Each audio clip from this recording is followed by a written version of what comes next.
नमस्ते, मैं अभिमन्यु। आज मैं आपको एक ऐसी कहानी सुनाने जा रहा हूं जो न सिर्फ सच्ची है बल्कि आपके दिल को छू जाएगी। यह कहानी है कर्नाटक की राजधानी बेंगलुरु की, जहां एक घर की चारदीवारी में प्यार, विश्वास, भय और त्रासदी एक साथ टकराए। यह कहानी है एक बुजुर्ग दंपति की, जिनके जीवन ने एक ऐसा मोड़ लिया जिसने न सिर्फ उनके परिवार को बल्कि पूरे देश को हिलाकर रख दिया।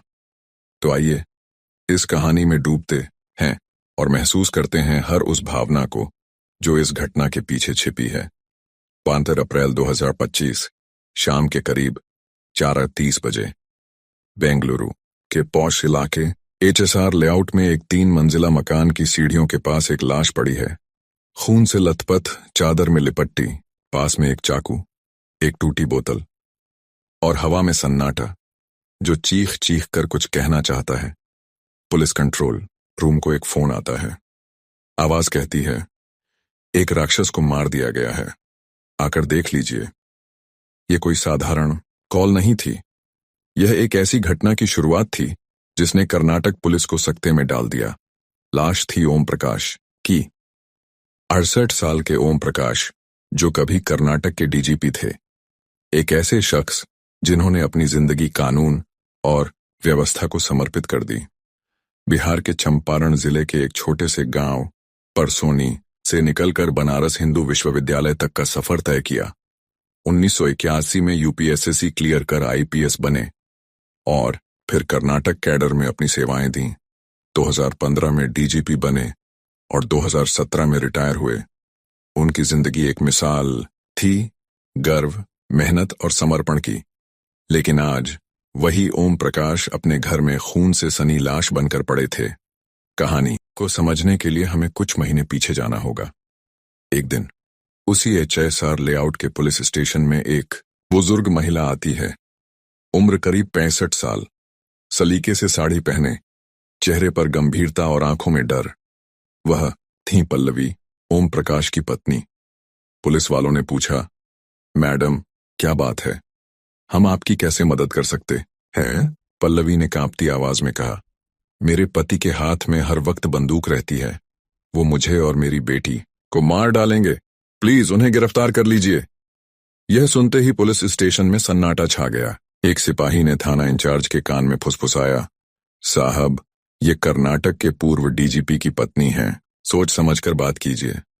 यह सुनकर इंचार्ज ने पल्लवी को शांत करने की कोशिश की, पानी पिलाया, कुर्सी पर बिठाया और बड़े आराम से कहा, मैडम आप चिंता मत कीजिए, हम बात करेंगे। लेकिन पल्लवी को यह सब बेकार लगा। उन्हें लगा पुलिस उनकी बात को गंभीरता से नहीं ले रही। गुस्से में वह थाने के बाहर धरने पर बैठ गईं। बोली, जब तक मेरे पति के खिलाफ कार्रवाई नहीं होगी मैं यहां से नहीं हटूंगी। पुलिस में हड़कंप मच गया। आखिरकार समझा बुझाकर पल्लवी को घर भेजा गया। लेकिन यह घटना एक चेतावनी थी जिसे किसी ने गंभीरता से नहीं लिया। ओम प्रकाश और पल्लवी की शादी को 4 दशक हो चुके थे। एक बेटा कार्तिक और एक बेटी कृति। बाहर से देखने में यह एक परफेक्ट परिवार था, लेकिन घर की चारदीवारी के भीतर एक तूफान पनप रहा था। पल्लवी को सिजोफ्रेनिया था, एक ऐसी मानसिक बीमारी जिसमें इंसान वास्तविकता और भ्रम के बीच फंस जाता है। उन्हें लगता था कि ओम प्रकाश उन्हें और उनकी बेटी को मार डालेंगे। वह घर में बंदूक लिए घूमते हैं। यह भ्रम इतना गहरा था कि पल्लवी ने सोशल मीडिया पर भी लिखा, मेरे पति मुझे और मेरी बेटी को खतरा है। ओम प्रकाश इस स्थिति से परेशान थे। वह अपनी पत्नी का इलाज करवा रहे थे, लाखों रुपए खर्च कर चुके थे, लेकिन पल्लवी का डर और शक कम होने का नाम नहीं ले रहा था। उनकी बेटी कृति भी मां के पक्ष में थी। घर में तनाव इतना बढ़ गया कि ओम प्रकाश ने अपनी बहन सरिता के घर कुछ दिन बिताने का फैसला किया। उन्हें लगता था शायद इससे माहौल ठीक हो, लेकिन कृति ने अपने पिता को वापस घर लाने की जिद की और ओम प्रकाश लौट आए। यह 18 अप्रैल 2025 की बात थी। 2 दिन बाद वह त्रासदी हो गई जिसने सब कुछ बदल दिया। 10 अप्रैल 2025 वह भयानक दिन, दोपहर 1:30 बजे।